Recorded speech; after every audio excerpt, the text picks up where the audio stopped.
practice, we can practice at these two levels of what's called Sutra and Tantra. But actually here in Mahamudra we can make 3 levels.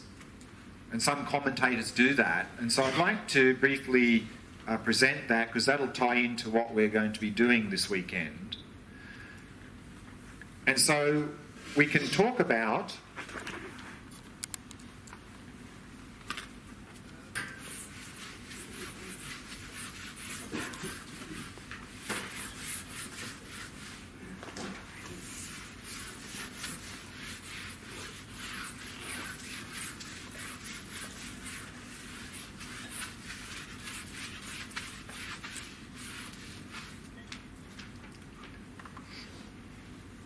we can actually talk about 3 levels of Mahamudra practice.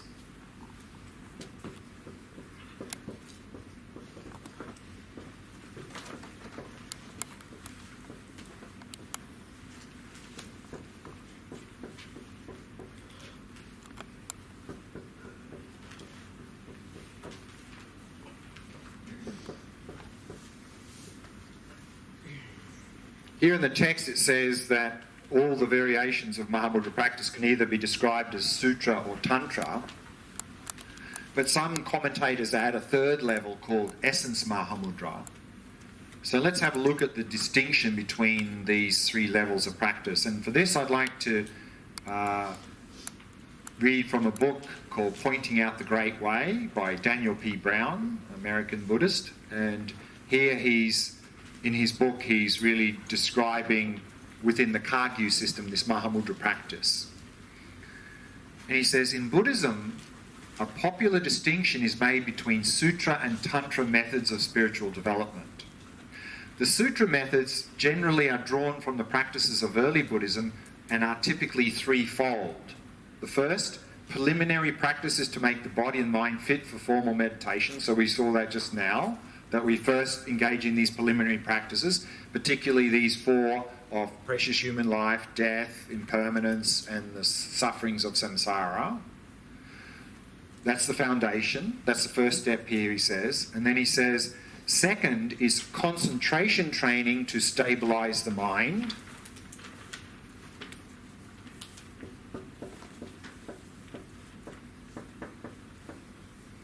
So concentration training is shamatha practice. That was the topic from 2 years ago, the first part of the text.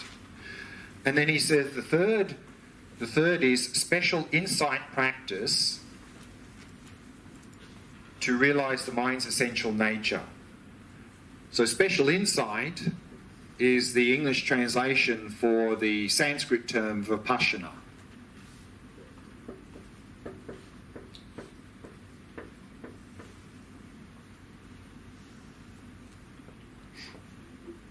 So shamatha, Sanskrit term of course, shama means calm, ta means to remain or abide.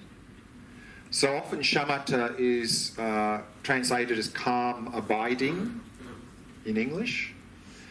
And what that means is not only a mind that is calm, but a mind that is abiding, i.e. focused on an object single-pointedly. So here we're talking about developing single-pointed concentration. And that was, of course, the main topic in this text when we covered it the first half 2 years ago. Vipassana, VI prefix, means higher, superior, and passana means to see. Many of you are probably more familiar with the Pali term vipassana, same meaning. So vipassana or vipassana means higher seeing, here translated as special insight or insight. So of course here we're talking about insight into nature of reality. So he says Sutra Mahamudra is these 3 things. First, foundation of preliminaries, then shamatha practice and vipassana practice. And then he says tantric practices are 2-fold. 1, generation stage practice.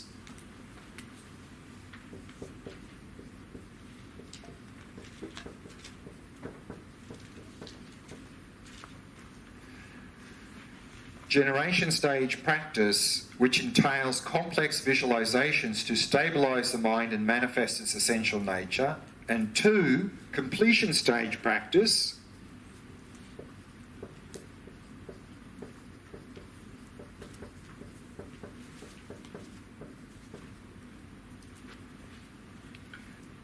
which enhances these realizations at the subtle and very subtle levels of mind. And we're going to talk about that in a minute. That's important. Completion stage practices may involve manipulating the body's energy currents in order to make the very subtle mind more readily accessible. So what we see here mention about subtle and very subtle mind. So it's important to note that here in Mahamudra practice and in tantric practice in general, we really talk about 3 levels of mind.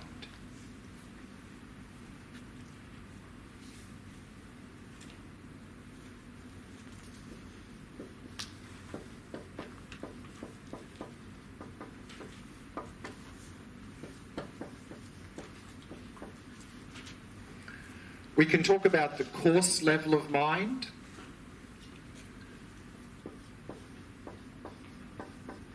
And that would be equivalent to what's called the psyche in psychology.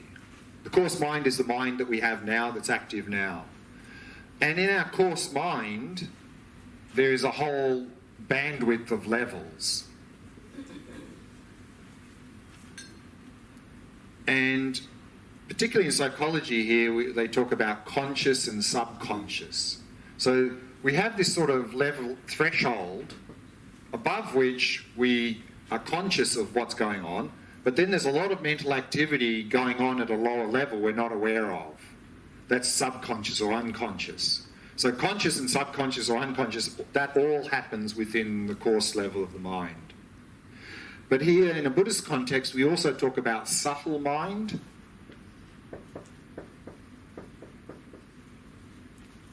It's a deeper level of mind.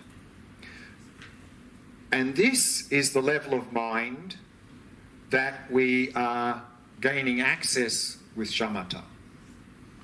As we do this shamatha practice, now our threshold is sort of way up here, meaning we're not aware of very much. The more we train in shamatha, the more this threshold goes down, and eventually it drops below the coarse mind into this level of mind called subtle mind. And so this is what we are then using in Vipassana practice to realize nature of reality and move towards liberation. So here in Sutra Mahamudra, we are using this level. In Tantra, we're going another level down.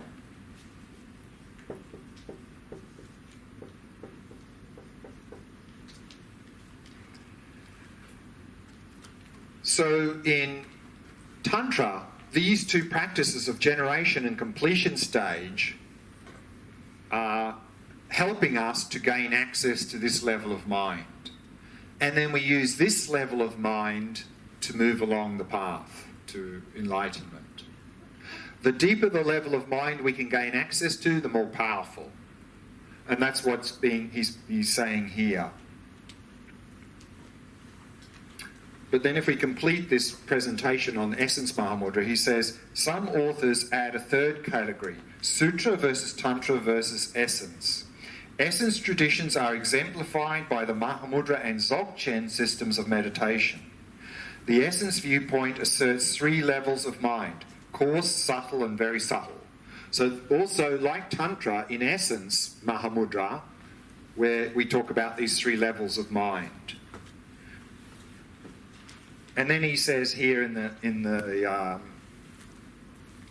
his book, the early Essence tradition did not include extensive descriptions of spiritual practice. The extraordinary view of the mind was simply directly transmitted from master to student. And he's quoting a text here which says, in the past, for transmission, it was sufficient for the master and disciple to simply rest their minds together in a composure of innate wakefulness. And he says here, the skillful means in the Essence tradition is this pointing out instruction. So in Essence tradition, there are 2 things. There's what's called pointing out instruction,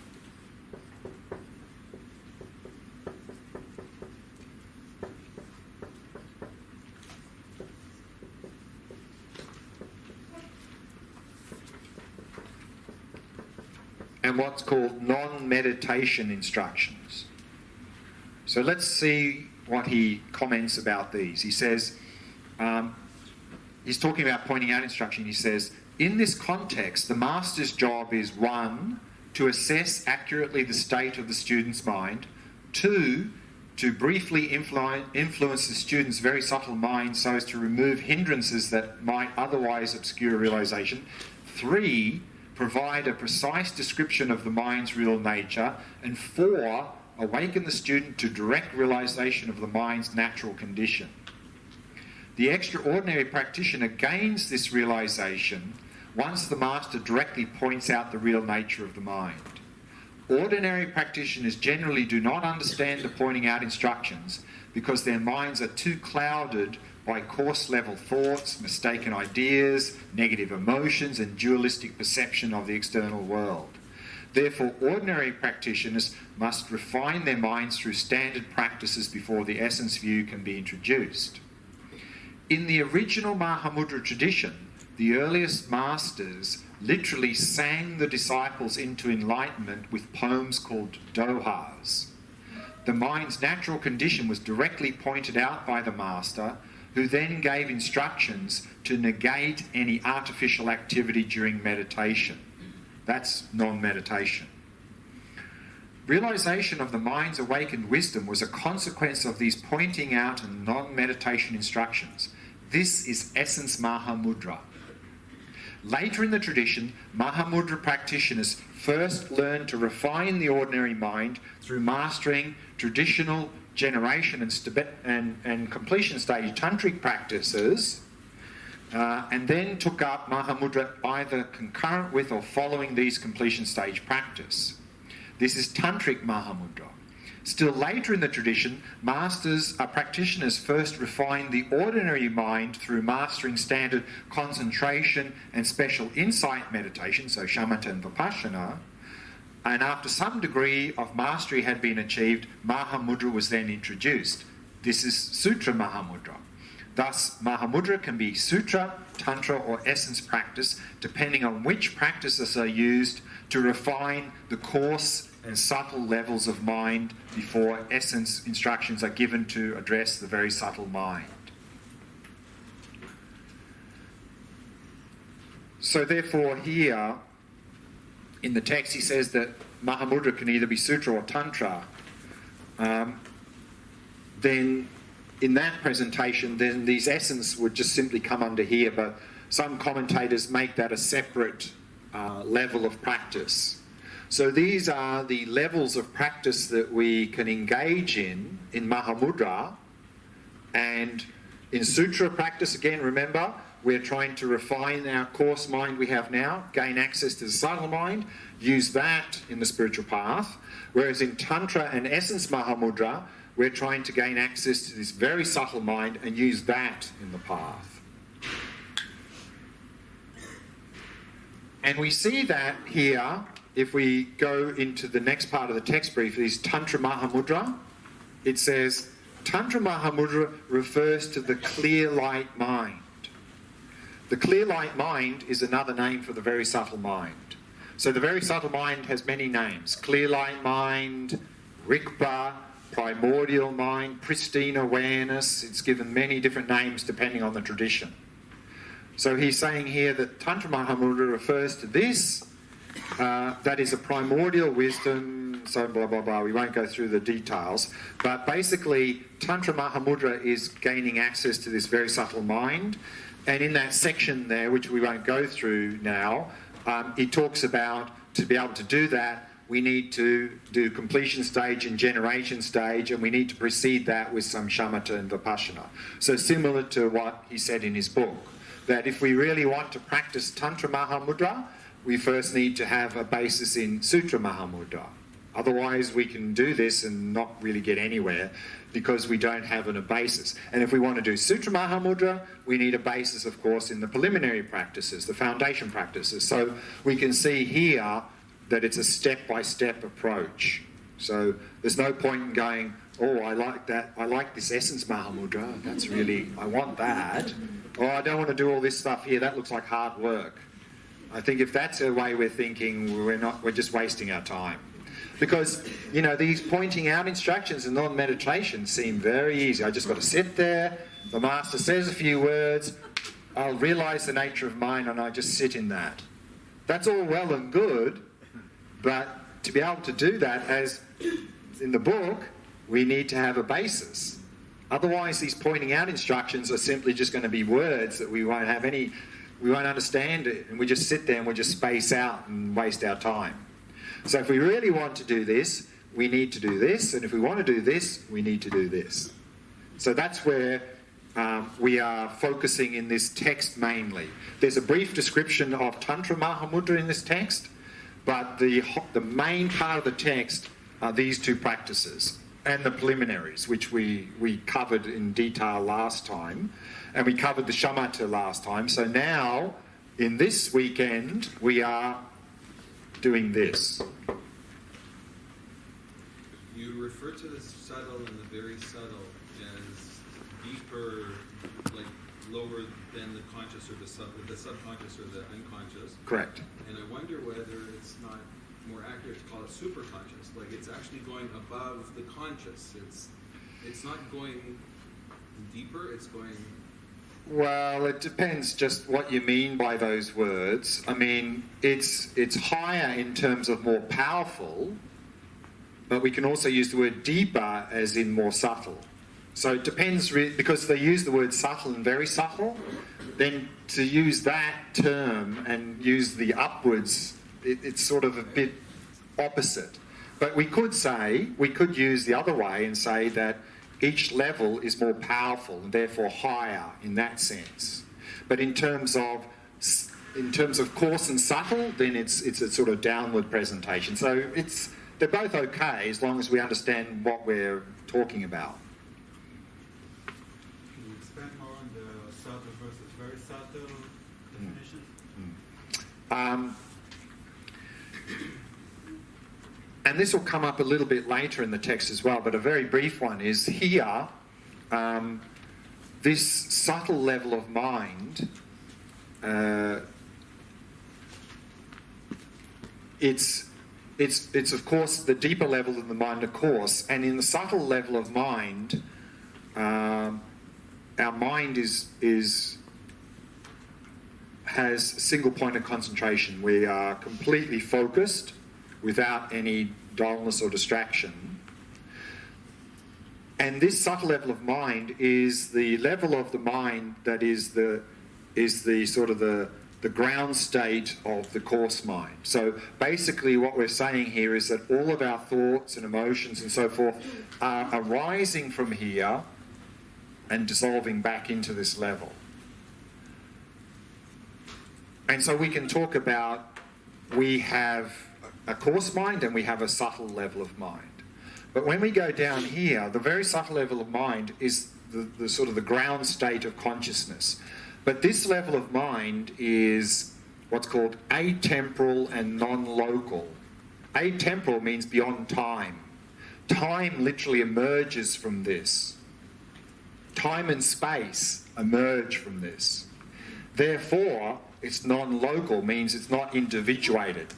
You can't really say my very subtle mind and your very subtle mind. That just doesn't make sense. You could say my subtle mind, your subtle mind, my coarse mind, your coarse mind, but you can't say my very subtle mind, very coarse, because there's no individuation here, and it's beyond time.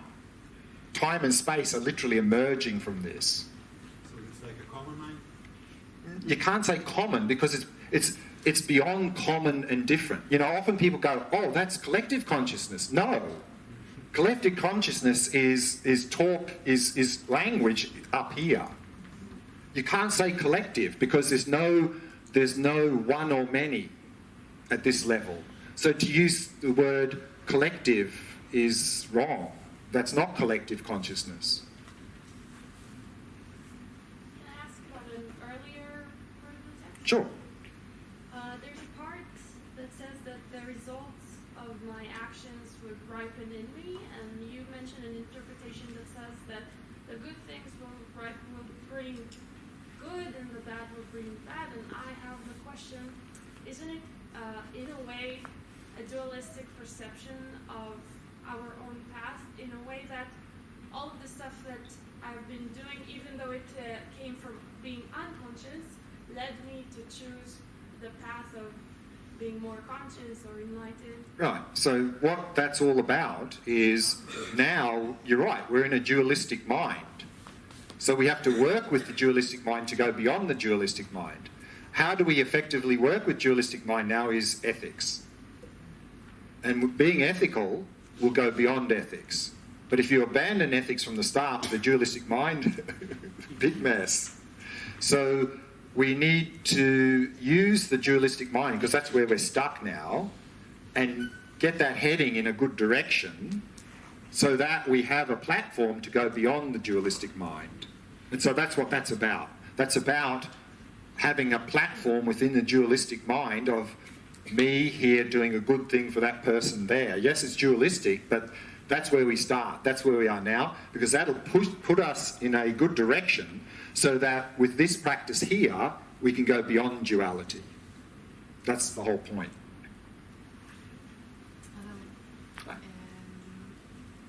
Would it be correct to use the metaphor of the pond, the shamatha vipassana, the classical metaphor for the pond, and then when you talk about... For the pond? The pond, sorry. Yeah. Yes, and then when you talk about the very subtle mind, would it be correct to use the metaphor of the ocean, like they say, the ocean of Dharma? The metaphor of the pond, in which sense? Because that can be used in a number of different ways. Right, so I'll be specific, of course, as I should be.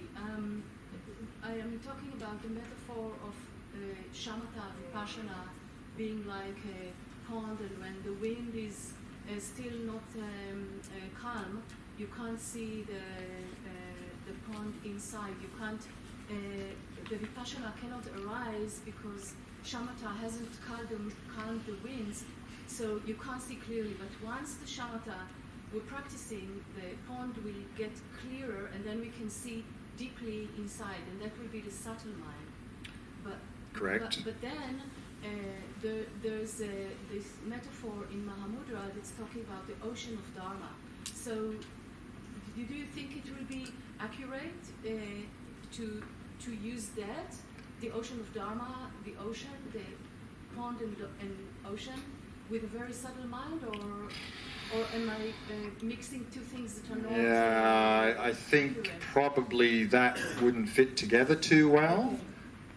We have to be very careful using metaphors here, because we'll turn it into a thing. I understand. Yeah, I mean, it's very difficult. Yeah. So probably that wouldn't work, that sort of correlation there. Thank you. Okay, so if we go on in the text here,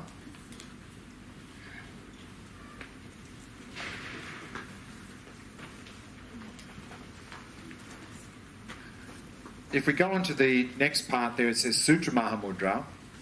And so it says, at the middle of page 2, it says, Sutra Mahamudra refers to ways of meditating on emptiness as directly indicated in the three mothers, the Perfection of Wisdom sutras.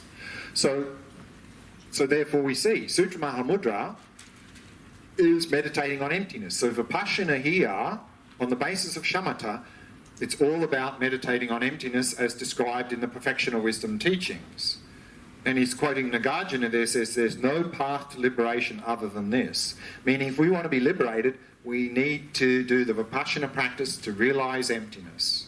And in this case here, Mahamudra, we're realising emptiness with respect to the mind. We're realising the empty nature of the mind. And then if we go over in the page 3, near the top, it says, this being the case from among the two approaches within Sutra Mahamudra, seeking to meditate after having gained the correct view and seeking to the correct view after having meditated, I shall explain in accordance with the latter approach. Meaning that meditate here means shamatha and correct views of vipassana. So we can do them in either order, but here we're following the order of shamatha then vipassana. And there's a quote here, the Pile of Jewels Sutra, it says, through abiding in ethics, concentration is attained. Having attained concentration, cultivate wisdom. So that's the approach we're using here, is that we're first cultivating shamatha, and then on that basis we're engaging in vipassana. So that's the approach we're using here in this system. So therefore, it says for the shamatha, what's the method for initially cultivating shamatha? And so then there, down the bottom there, that talks about preparation in terms of how to prepare ourselves before the practice and at the beginning of the practice. And then if we go over on page 4, up the top, it says the concentration to be accomplished here is a concentration possessing two aspects: vivid clarity and a non-discursive single-pointedness. So in this shamatha practice, of course, we went through this in detail 2 years ago. There are two qualities we're cultivating, is vivid clarity and a non-discursive single-pointedness. Non-discursive single-pointedness is often referred to as stability, to be able to focus without becoming distracted. But remember, 2 years ago, we added a third quality that you won't see here, or generally you won't see in meditation texts on shamatha, and that's relaxation. And I think the reason is that when these texts were written, people were pretty relaxed. Not anymore. And we tend to bring a lot of agitation and tension to our practice, and our minds are chaotic. And then what we do is, when we try to concentrate, we clamp down hard, because if we don't do that, we're going to get distracted. And of course, we clamp down hard, we get distracted, and we think, okay, the reason I got distracted is I didn't clamp down hard enough, so let's clamp down harder. And so we keep doing that, and then of course, our whole practice becomes a big mess because we become completely agitated and completely exhausted from meditating, even to the point of having headaches. So we're way too tight, we're way too tense. So in this shamatha practice, the very first thing we need to do is relax, relax, relax. Then on that basis, we can cultivate these two qualities of stability and clarity. So that's something very important. And I think for many of us in the modern world, when we begin meditation, the single biggest difficulty we experience is we're simply too tight, we're too tense, we're trying too hard. We need to relax. Without relaxation, no meditation practice is going to go well. So we need to start there. And then a little bit down, a couple of paragraphs, it says, through focusing on what type of object of meditation does one cultivate concentration? And then the answer here, it says, although the Bhagavan, and Bhagavan is just another word for Buddha, taught that in general there are countless objects that are a suitable basis for accomplishing faultless concentration.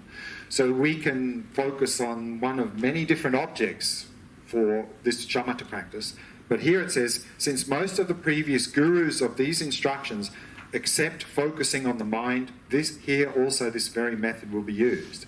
So in Mahamudra practice, we're coming to realize emptiness with respect to the mind.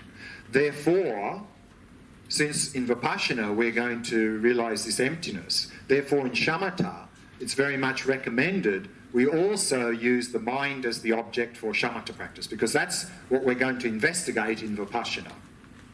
So therefore here in the text, when it comes to shamatha practice, we use the mind as the object, because it's Mahamudra practice. If it wasn't Mahamudra practice, some other practice, here they may recommend focus on the breath, or focus on an image of a Buddha or some other object.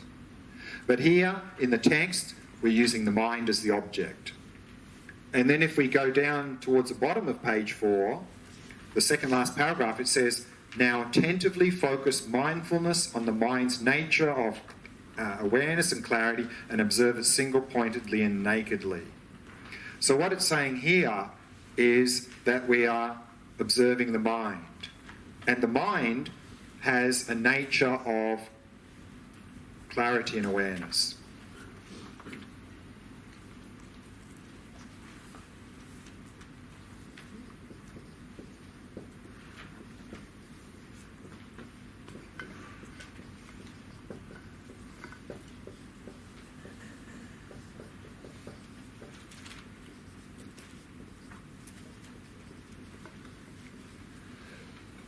So this is often how you see the mind being defined in Buddhism, that the mind is that which is clear and knowing, or here it says in the text, clarity and awareness. So in this two-word definition of mind, the word clear or clarity